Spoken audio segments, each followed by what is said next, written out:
Treasurer of All India Dental Association. Then I welcome Dr. Nawaz, the chairman of Tale Group of Institutions. I welcome Dr. Nawaz, and I welcome all the members of Kerala Dental Leaders Association, all the secretary, treasurer, and all the executive members and all the members, and all the participants and the delegates and exhibitors I welcome for the show. So thank you all.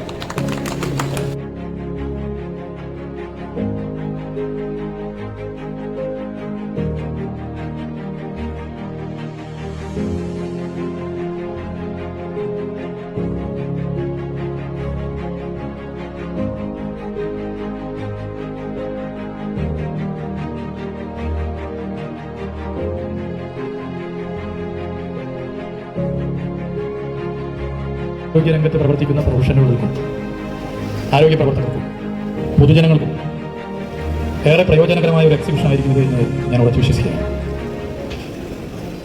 I M very happy to inform you that with full hearted I'm inaugurating this exhibition. കേരളത്തിൻ്റെ പൊതുജനാരോഗ്യ മേഖല നിരവധി നേട്ടങ്ങൾ കൈവരിച്ചിട്ടുണ്ടെന്ന് നമുക്കറിയാം. അതുകൂടി ഞാനിവിടെ സൂചിപ്പിക്കാൻ ആഗ്രഹിക്കുക. പ്രൈമറി ഹെൽത്ത് സെൻ്റർ തൊട്ട് മെഡിക്കൽ കോളേജുകൾ വരെയുള്ള വിപുലമായ ഒരു ഇൻഫ്രാസ്ട്രക്ചർ സംവിധാനമാണ് കേരളത്തിൽ ഉള്ളത് എന്നുള്ളത് നമുക്ക് അറിയാം. ഞാനതിൻ്റെ വളരെ ഡീറ്റെയിൽ ആയിട്ട് കാര്യങ്ങളിലേക്ക് കിടക്കുന്നില്ല.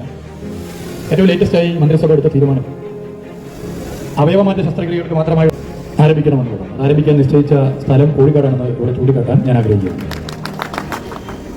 നമ്മുടെ രാജ്യത്ത് മറ്റേത് സംസ്ഥാനം എടുത്ത് പരിശോധിച്ചാലും സർക്കാർ മേഖലയിൽ ഇങ്ങനെ ഒരു ആശുപത്രി നമുക്ക് കാണാൻ വേണ്ടി സാധിക്കില്ല. നമ്മൾ എത്രമാത്രം ഈ മേഖലയിൽ മുന്നേറിയിട്ടുണ്ട് എന്നുള്ളതിന് ഏറ്റവും വലിയ ഉദാഹരണമാണ് ഇതിലൂടെ കാണുന്നത്.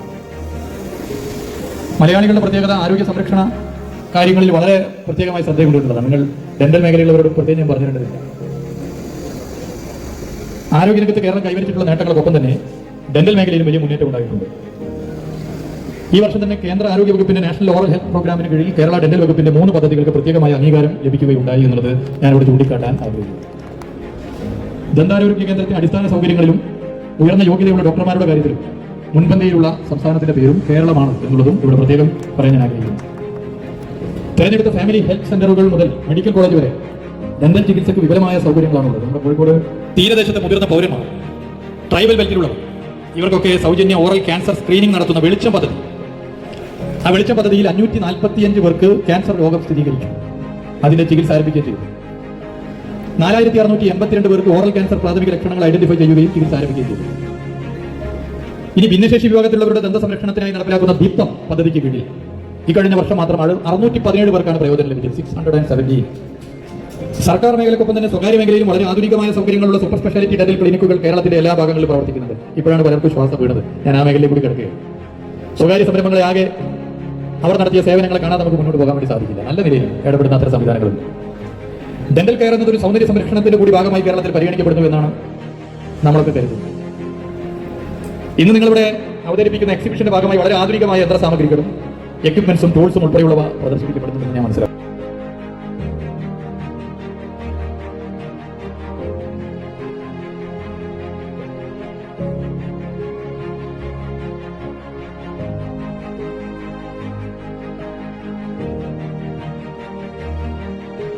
മലയാളികളുടെ പ്രത്യേകത തന്നെയാണ്. മലയാളികളുടെ ഐക്യമാണ്, മലയാളികളുടെ കൂട്ടായ്മയാണ് വയനാട് ദുരന്തം ഉൾപ്പെടെ അതിജീവിക്കാൻ സാധ്യമാകുന്നതിന്റെ പ്രധാനപ്പെട്ട കാരണം അത് നമ്മൾ കാണുന്നു. അതിലുൾപ്പെടെ ആ അതിജീവന പ്രവർത്തനങ്ങളിൽ ഉൾപ്പെടെ വലിയ പങ്കുവഹിച്ച പലരെയും ഞാനിവിടെ കാണാനിടയായി. നിങ്ങളുടെ മേഖലയിലുമുണ്ട്. അത്തരം പ്രവർത്തനങ്ങൾ ഇനിയും നമുക്ക് തുടരാം. നിങ്ങളുടെ ഈ എക്സിബിഷൻ ഒരിക്കൽ കൂടി വളരെ സന്തോഷത്തോടു കൂടി ഉദ്ഘാടനം ചെയ്ത് അറിയിക്കുന്നു. എല്ലാവർക്കും നന്ദി, നമസ്കാരം.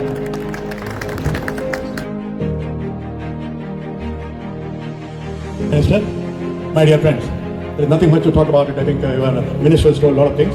Anyway, I have great appreciation for the dental health care in Kerala because it's the only state in the country which has 3 dental colleges owned by the government and many dental colleges by the private institution.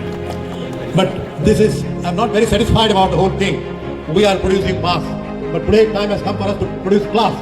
We have to produce class dentists, which is required of the country today. We are only concentrating on producing mass. My friend private dental college is here. Today, the dentistry, what you are teaching is irrelevant. That is not existing in the private practice or in the world. We are still teaching it. Who has to be held responsible, I do not know. But every one of us is responsible. But for example, I am not responsible. I believe in one of the most latest equipment which none of the colleges can afford, including our government college. Government college needs the most latest equipment, latest technology to the next level. We are practicing till the dentistry which is outdated, which is not existing in the world. That dentistry we are practicing, we are teaching, which is very, very unfortunate. Today, dentistry has 3 verticals, as you said, aligner, implantology, crown and bridge, aligner. But none of the college teaches this. We are still in the old dentistry, making dentures, making nickel chrome, crown and bridge, etc. I don't know when the days will come when the private college should take a lead. There are many colleges taking lead with regards to digital dentistry.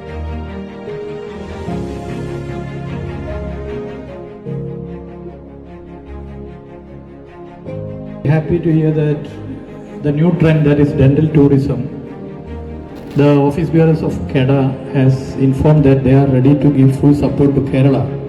So as a tourism minister, I am sure that by joining hands, we can make Kerala the number one dental tourism destination. And also, which you informed here, you have mentioned already about the syllabus changing. And our state government is taking steps in changing the syllabus by using the modern technology also. We are trying our best. Okay, thank you. Thank you very much, Dr.